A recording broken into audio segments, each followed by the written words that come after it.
Welcome to week 15 of 52 weeks of baking. This week I'm going to attempt to make some pistachio baklava. I've never made baklava before, I've never even had it. So this is going to be a fun and maybe challenging twist on this week. So let's get started.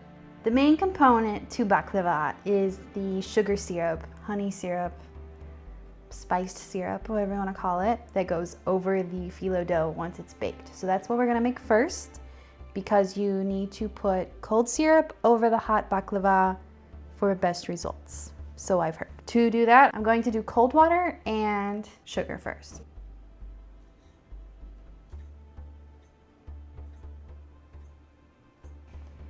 And some cold water with our 3/4 cup of sugar. We're just gonna put this over the stove until it's dissolved, until the sugar is dissolved. And then we're going to add the honey and some cloves and a little bit of orange extract. Okay. I'm going to add 1 whole cup of honey to this syrup. I'm gonna add 5 cloves and 1/2 tablespoon of orange extract. I don't want the orange to be too overpowering, so that's why I'm opting for only 1/2 tablespoon. So I've never had baklava before. I'm a little hesitant on if I'll actually like it. I think it's gonna be super sweet. I mean, there's an entire cup of honey in that syrup right there, and almost a full cup of sugar as well. So I don't know. I love the pistachio aspect of it, since that's what I'm gonna make the main flavor component, but see, my hopes, I'm gonna be optimistic, but we'll see.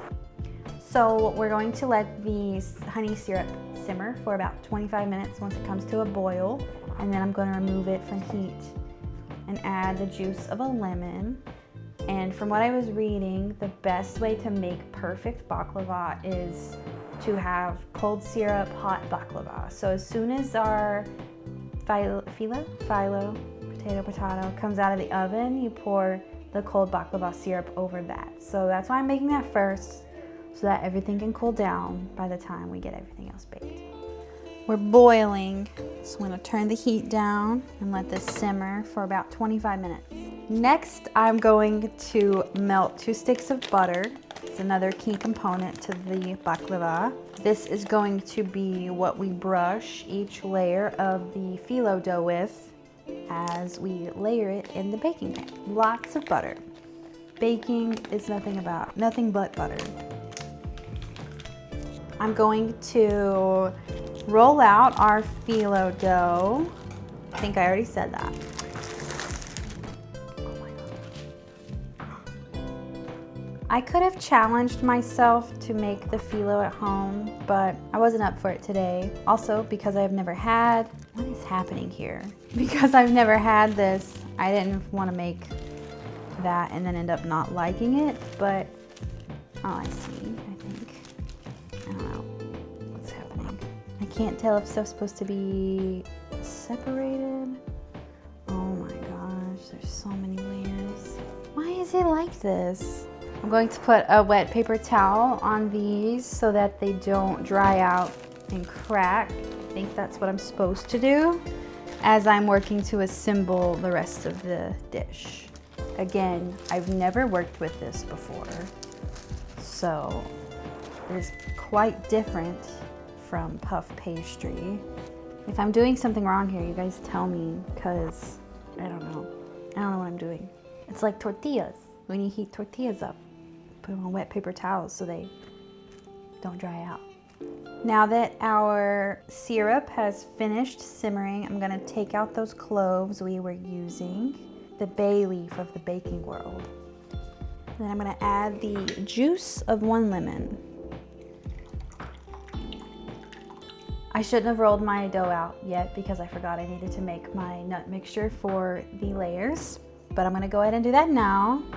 Better late than never. Going to do a mixture of pistachios and walnuts, but I'm gonna focus more on pistachio because I wanted that flavor this time. So I'm doing a 2-to-1 ratio of pistachios and walnuts, totaling about 18 ounces of each.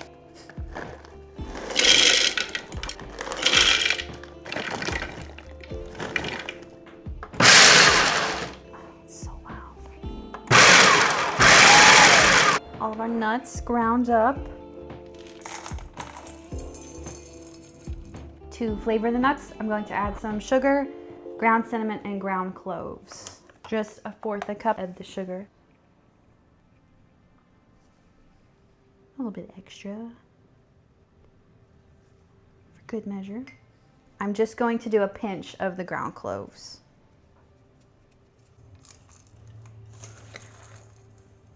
It's time to assemble. I don't know what's going on with my butter.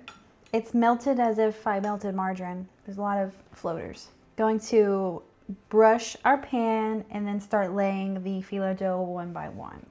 It's so fragile. You just keep repeating. It's gonna take me a minute. There's a lot of sheets of this stuff. So I'm going to keep doing this till I get through about 1/3 of our sheets of phyllo, and then we'll come back once I need to start adding the pistachio mixture.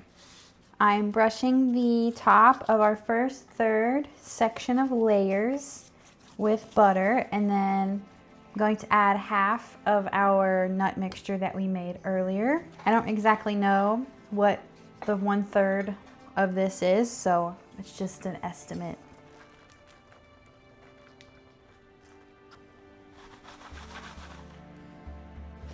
And now we go back to adding our thin sheets of phyllo. It's very fragile, and I don't know if I'm doing this right.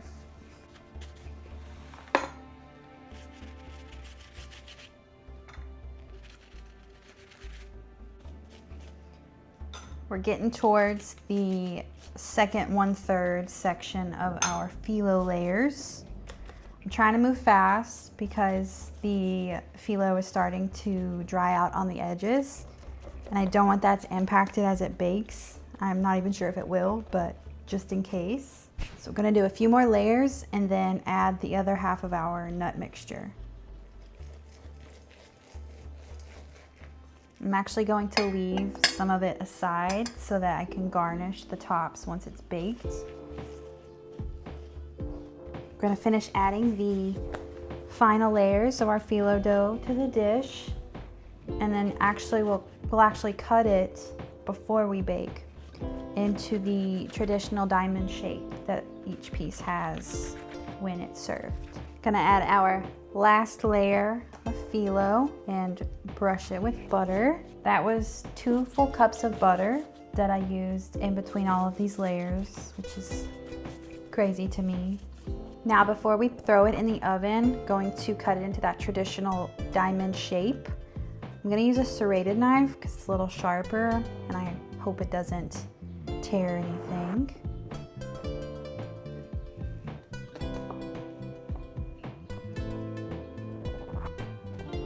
Oh no, got crooked, it's fine.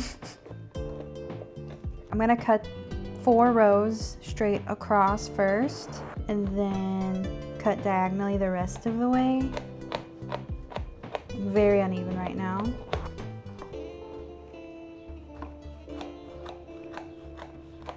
It's very easy, it's just tricky. Now, should I start in the corner to corner?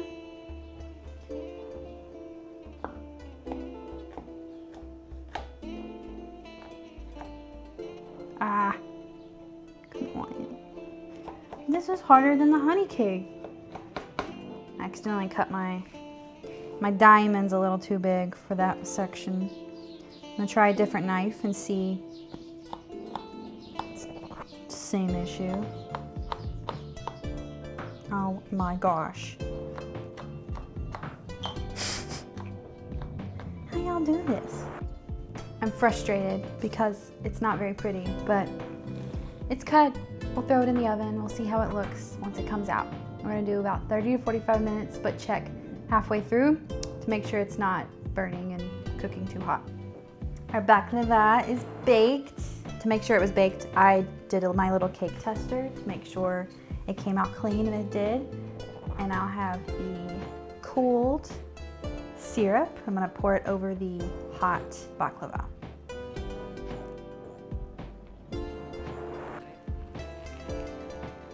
It's talking back. It's like Rice Krispie treats. The best way to serve baklava is to let the syrup soak into the dish overnight, but at least 1 hour, so that all of that syrup soaks into the baked layers. So we're gonna let this sit for about an hour and we will come back and give it a taste. I think it's gonna be so sweet. We're back. It's been an hour. I'm going to garnish the top of the baklava with the remaining nut mixture we have left over. I'm trying to do this not aesthetic. My cuts were a little uneven, just made a mess. So you can see all of our layers of phyllo, and the nuts. Oh, let's give it a taste. It's so sweet. I was afraid the cloves would be too much. That's actually not that bad, but it definitely needs the vanilla ice cream I've seen it served with. I don't think I would necessarily seek this out. I'm sorry, but we tried something new. So stay tuned next week, as it's week 16, and we take on a sugar experiment.